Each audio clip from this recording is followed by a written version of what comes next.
the opportunity here is awesome, and the fact that we can do everything we can to win is even better.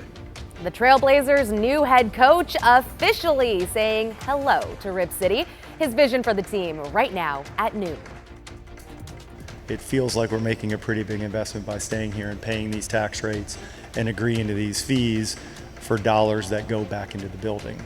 Also, the team's new owner digging in, saying the city of Portland has to foot the bill to help renovate the Moda Center. Why there are calls for Tom Dundon to pitch in. And also a tragic update in Beaverton after police say the 14-year-old hit by a car Wednesday morning has died. His growing memorial this afternoon.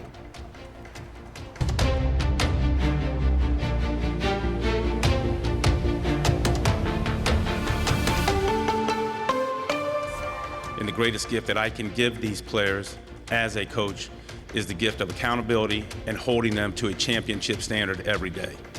Well, it's a new era of Trailblazers basketball. It is officially beginning. Today, the team officially introducing new head coach Micah Nori to the Rose City.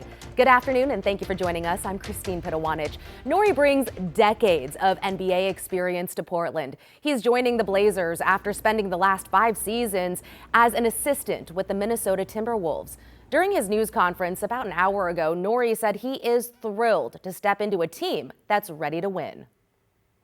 As a first-time head coach, you very rarely get an opportunity to coach a roster that has already been in the playoffs. Usually you're taking over bad situations or tough situations where you're going to have some bumps and bruises. But very fortunate to have the roster that we have moving forward.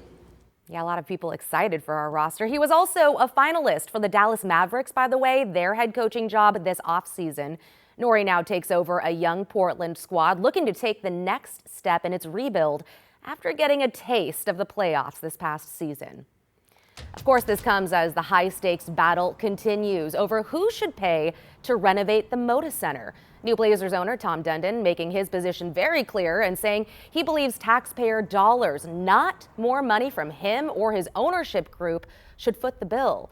The city owns Moda and has to approve a deal by December to unlock state and county funding. Evan Watson was there yesterday as the future of Rip City seemingly hangs in the balance. Above the Moda Center floor, New Blazers owner Tom Dundon promised one thing.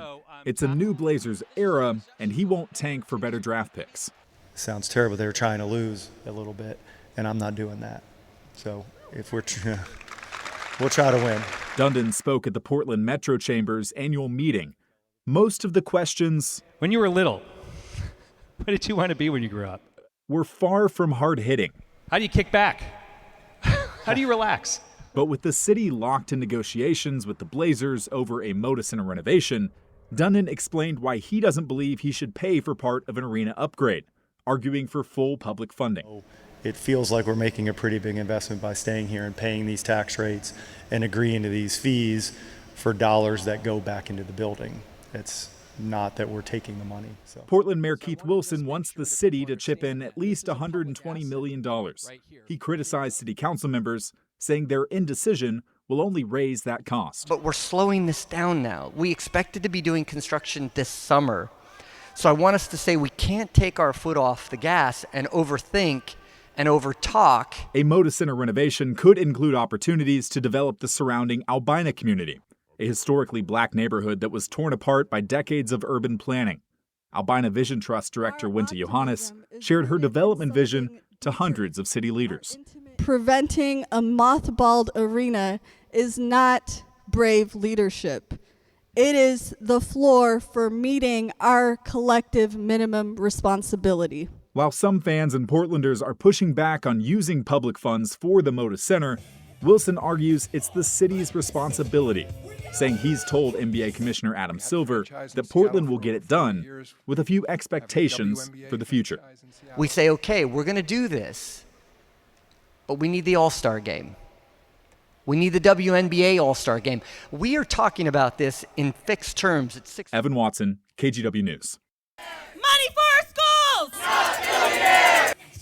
And while Dundon was addressing business leaders inside, this was what it looked like outside Moda.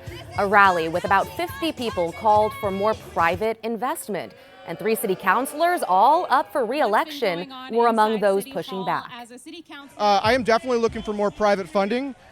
People will say that we own this building, we should be paying for all of it, but this is the source of value for the owner of the team, and so it makes sense for him to also meet us in the middle on an investment here.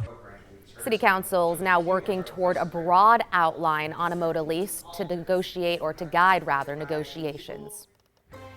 Well, taking a live look from our Rose City Skycam now, where we are getting into a much cooler weather pattern. You can see the clouds in the sky. Let's get a look at our weather with meteorologist Chris McGinnis. Chris, a big change from the last few days. Yeah, thank you, Christine. And that's exactly what this map shows us. The minus signs in front of these numbers represent the change from 24 hours ago. We are a good 10 to 15, in some cases more, degrees cooler at lunchtime today than we were yesterday at this time. And that holds true pretty much up and down the I-5 corridor. Look at that, Corvallis right now.